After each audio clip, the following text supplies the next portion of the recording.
আপনাকে মনে হবে যখন আপনি রাস্তায় চলছেন তখন মনে হচ্ছে রাস্তাটা স্মুথ থাকা দরকার। আপনি যখন আবার গরু কিনতে যাচ্ছেন তখন মনে হচ্ছে গরুর হাটটা রাস্তার পাশে হলে ভালো হয়, তাহলে আমার এই কাদা পেরিয়ে চিকুন রাস্তা দিয়ে আমার যাওয়া লাগতো না। আলটিমেটলি ঈদ একটা ফেস্টিভ্যাল, আমাদের ঈদ যাত্রাটা নিরাপদ করতে হবে, পশু বিক্রিটাও ত্বরান্বিত করতে হবে, কুরবানির পশুটা ক্রেতাদের কাছে সহজে কিনতে পারে বা পৌঁছাতে পারে এই ব্যবস্থাটাও করতে হবে। তো ঈদের আর হলো একদিন পরেই ঈদ যাত্রা গত 2 দিন ধরে চলছে। ঘটমুখো মানুষ বাস পরিবহন, রেল, নৌপথে নির্বিঘ্নে যাতায়াত করতে পারছে। শুধুমাত্র চন্দ্রা সড়ক যেটা আছে উত্তরবঙ্গের, ওখানে একটু চাপ ছিল, তারপরও গাড়ি কিন্তু স্টেক হয়নি, চলছে। বাস স্ট্যান্ডগুলি এবং বাস কাউন্টারগুলিতে নির্ধারিত ভাড়া টানানো আছে এবং তারা নির্ধারিত ভাড়ায় নিচ্ছে। বাস স্ট্যান্ড এবং বাস কাউন্টারগুলিতে অতিরিক্ত ভাড়া নেওয়ার কোনো অভিযোগ অথবা দৃশ্যমান কোনো প্রমাণ আমরা এখনো পর্যন্ত পাইনি। নির্ধারিত ভাড়াই সবাই নিচ্ছে। আবার এখানে দেখবেন যে আমাদের এই যে ভিজিলেন্স টিম আছে, মনিটরিং সেল আছে, পুলিশ কন্ট্রোল রুম আছে, সেখানেও কোনো অভিযোগ ওরকম নেই। বিচ্ছিন্নভাবে 2-1 জায়গায় এরকম অভিপ্রায় গোপনের চেষ্টা করা হয়েছে, তাৎক্ষণিকভাবে তাদের বিরুদ্ধে ব্যবস্থা নেওয়া হয়েছে। আপনারা দেখবেন যে প্রত্যেকটা কাউন্টারে নির্ধারিত ভাড়াটা নিয়ে দেওয়া আছে জনগণের সচেতনতার জন্য। আবার বাসগুলিতেও ওই স্টিকার লাগিয়ে দেওয়া আছে কত টাকা ভাড়া হবে। 2-1 জায়গায় হয়তো 2 টাকা 3 টাকা এরকম আছে, যেমন খুলনায় 902 টাকা দেখলাম, তো খুলনা না অন্য কোথাও 902 টাকা দেখলাম, তারা 900 টাকা নিচ্ছে, 2 টাকা আর বাংতি নিতে পারে না। আবার একটা জায়গায় দেখলাম যে 690 টাকা আছে, 690 টাকাই নিচ্ছে, কেউ আবার 700 টাকা দিয়ে বলছে 10 টাকা ফেরত নিচ্ছে না, বল থাকুক আপনার কাছে, এরকম। তবে নির্ধারিত ভাড়ায় নিচ্ছে এবং আপনারা দেখছেন যে এখানে নির্ধারিত ভাড়া ডিজিটাল ডিসপ্লে অন্যান্য জায়গায় সচেতনতাভাবে টানিয়ে দেওয়া আছে। আমার মনে হচ্ছে যে কোনো সময় হচ্ছে মানুষ স্বস্তিতে নির্ধারিত ভাড়ায় বাড়ি যেতে পারছে। আর এটা হলো আমার অবজারভেশন। আমি ঘুরে দেখছি, সমস্ত জায়গায় গিয়ে দেখার চেষ্টা করছি, খুব বেশি অনিয়ম পরিলক্ষিত হয়নি। 2-1টি অনিয়ম যারা চেষ্টা করেছে তাদের বিরুদ্ধে তাৎক্ষণিকভাবে ব্যবস্থা নেওয়া হয়েছে।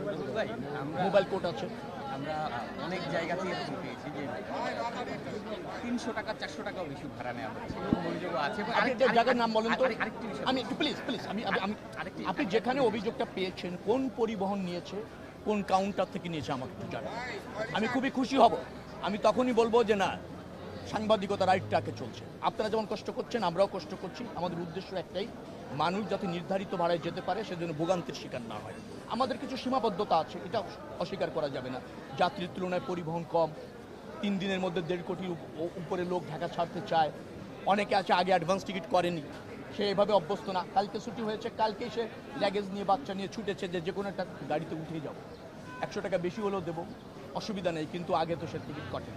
এরকম সীমাবদ্ধতা আমাদের আছে। আমাদের যাত্রীদের হ্যাবিটও এরকম যে সে বাস স্টপেজে এসে অনেক সময় গাড়িতে উঠতে চায় না, টিকিট কাটতে চায় না, চলন্ত পথে সে উঠতে চায়। বাসা থেকে বেরিয়ে গিয়েছে, মেইন রাস্তায় সে দাঁড়িয়েছে, শত শত যাত্রী, হাজার হাজার যাত্রী, যে গাড়িতে একটু ফাঁকা পাচ্ছে উঠতে চাচ্ছে। সুপারভাইজার অনেক সময় 100 টাকা বেশি নেওয়ার চেষ্টা করে, কিন্তু যাত্রী যখন সচেতন হচ্ছে, অভিযোগ করছে, আমরা ব্যবস্থা নিচ্ছি। আপনি আমাকে খালি বলেন অমক পরিবহনের অমক কাউন্টার সে 300 থেকে 400 টাকা বেশি নিয়েছে, প্রয়োজনে আপনারা এই ক্যামেরাটা ছেড়ে যাত্রী বেশি একটু যান, গিয়ে যে চেয়েছে তাকে তার কাছে অবস্থান করেন। আমাদের এখানে যে সমস্ত আপনার টিম আছে, কন্ট্রোল রুম আছে, একটা ফোন দেন। আমাদের সেন্ট্রাল কন্ট্রোল রুমে 10টা মোবাইল নাম্বার দেওয়া আছে, সেন্ড দেন। আপনি হটলাইন আছে, মোবাইল মানে মেসেজ করেন অথবা কল দেন, আর আমরা তো আছি, জানলে ব্যবস্থা নেওয়া যাবে। আড়ালে আবডালে দুর্বৃত্ত আছে, আমি অস্বীকার করি না, তারা চেষ্টা করবে, এটাও অনেক সময় ঘটে, কিন্তু প্রশ্রয় নাই। আমরা চেষ্টা করছি সর্বাত্মকভাবে আপনাদের সহযোগিতা। মাননীয় মন্ত্রী, আমরা দেখেছি যে সরকার একটা নির্দেশনা ছিল যে রাস্তার উপরে গরু হাট বসবে না, যার কারণে ব্যাপক এই লাইনে যানজট সৃষ্টি হয়েছে। সকাল আমরা গাড়ি রেখে কিন্তু হেঁটে আসছি, এই বিষয়টা আসলে আপনি কেমন দেখেন? না, এই অভিযোগটা আমি পেয়েছি। আমরা স্থানীয় সরকার মন্ত্রণালয়ের সাথে আন্তঃমন্ত্রণালয় মিটিংয়ে বলা হয়েছিল যে স্থানীয় সরকার মন্ত্রণালয় গরুরহাট ইজারা দেবে মহাসড়কের বা বড় সড়কের কাছে, সেটা আঞ্চলিক মহাসড়ক হোক, জাতীয় মহাসড়ক হোক অথবা জেলা মহাসড়ক হোক, এই সিদ্ধান্ত ছিল। কিন্তু কিছু গরুর হাট দূরে দিয়েছে, কিন্তু গরু পশুর সংখ্যা এবং জনগণের সংখ্যা বেশি হওয়ায় সেটা রাস্তার উপরে চলে আসছে। আমরা সে আশঙ্কাও করেছিলাম ওই মিটিংয়ে, বলেছিলাম, কিন্তু কিছু হয়েছে। আবার একবার প্রত্যন্ত অঞ্চলে যখন আপনি গরুর হাট দিচ্ছেন, ক্রেতারা সেখানে যাচ্ছে না, যেতে পারছে না, গরু বিক্রি হচ্ছে না, ক্রেতা আবার গাড়ি রেখে সে গরু কিনতে যেতে চায় ফ্যামিলি নিয়ে, এটা আমাদের ট্র্যাডিশন। তো আপনি প্রত্যন্ত একেবারে অঞ্চলের মধ্যে যদি ঢুকিয়ে দেন, দেখবেন যে গরুর কুরবানির পশুগুলি বিক্রি হচ্ছে না। আপনাকে মনে হবে যখন আপনি রাস্তায় চলছেন তখন মনে হচ্ছে রাস্তাটা স্মুথ থাকা দরকার। আপনি যখন আবার গরু কিনতে যাচ্ছেন তখন মনে হচ্ছে গরুর হাটটা রাস্তার পাশে হলে ভালো হয়, তাহলে আমার এই কাদা পেরিয়ে চিকুন রাস্তা দিয়ে আমার যাওয়া লাগতো না।